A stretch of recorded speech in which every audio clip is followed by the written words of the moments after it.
we are going to move on to the next portion. And again, this is from Pitfalls in Playwriting.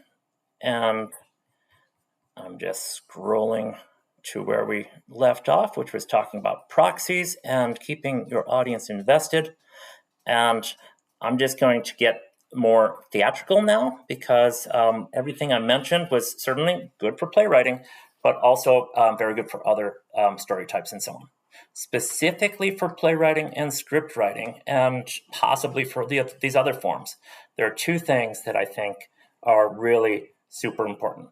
And the first thing is the idea that you want to start mid-crisis. Mid-crisis. You want to start with a little bit of a confused audience.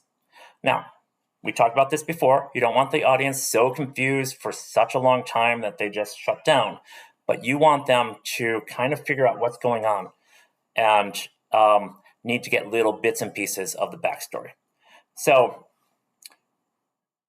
this is not the same as starting in the middle of the story. This is specifically start mid-crisis. The idea of a crisis being in the middle means that there's going to be confused people in the characters, and some of them will need an explanation, but there's also going to be a problem to solve.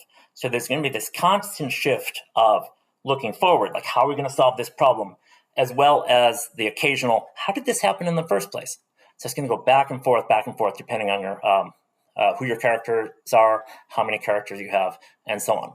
So this actually is interesting to me because everything that was said up above, the dripping, the fast-paced nature, the naturalness of it, keeping the audience invested, happens with this very, very simple thing of starting mid-crisis, and you avoid the info dumping. And then the last item for this list of how-tos will be number 8, if you're following along, and that is the idea of letting action speak. So this is a mistake that I made early on as a playwright. Many of my friends made this.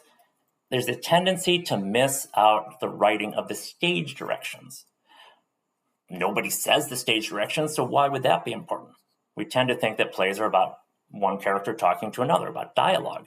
Well, whereas that is true, there's also action on stage, and it is the playwright's responsibility to provide a blueprint for future directors and future actors to follow. And often, because the characters lie, you're not going to get an authentic version of what's supposed to be happening unless you look at the stage directions. In a way, the stage directions are the very thing that allows the author, the playwright, to say what they actually mean and they actually want to happen. So there's way too many ways to do this, but I want to just break it down into a few of them. And I want to talk about the idea of movement on stage.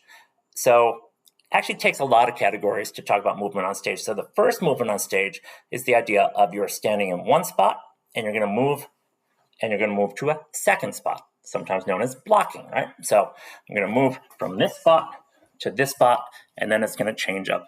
The scenery is going to change up the idea of doing something. Automatically, I needed a reason to move from that part to this part. I'm giving a lecture about movement. That is my motivation. That's my reason. So when you put that stage direction in, it can't just be random. You need motivation. The second item is physical interaction between characters. Let's see if we can get these two characters to help out. Hey, buddy. All right, so the interaction is going to be the petting, for example. Hey, buddy.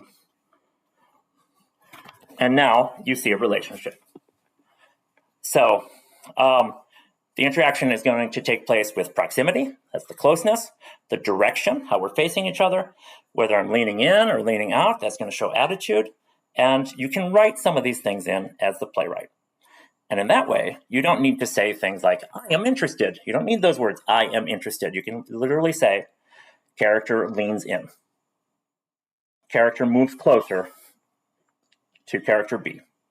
And that's going to show interest. You don't need to have it in the dialogue if a direction does it. Last couple points. You're going to have props, I hope. And those props are also going to show some sort of relationship. Like, for example, you can see that I have my beautiful Christmas tree mug, which means that I am home alone, my wife's away, and I am drinking out of whatever it is that I feel I should drink out of. Don't tell anyone. And also, you might have interaction with set pieces, which of course is the furniture, that sort of thing. And then finally, there's what's called body positioning and body inclination. And that is going to be whether or not you are facing the audience. If your back's turned, that's going to be body positioning. Levels will include whether you're squatting, sitting, standing. That often shows dynamics between characters. One character standing next to one sitting, you know who's in charge. And then body inclinations, that is how outward or how inward you are. And that's often going to show internal feelings that you have. All of this, in a very, very short form, can be written in the stage direction or the actor notes. Please don't forget them, because there's a whole lot of storytelling in body language. And that is all I have for you today. Thank you for joining me. I hope you have a wonderful rest of the conference.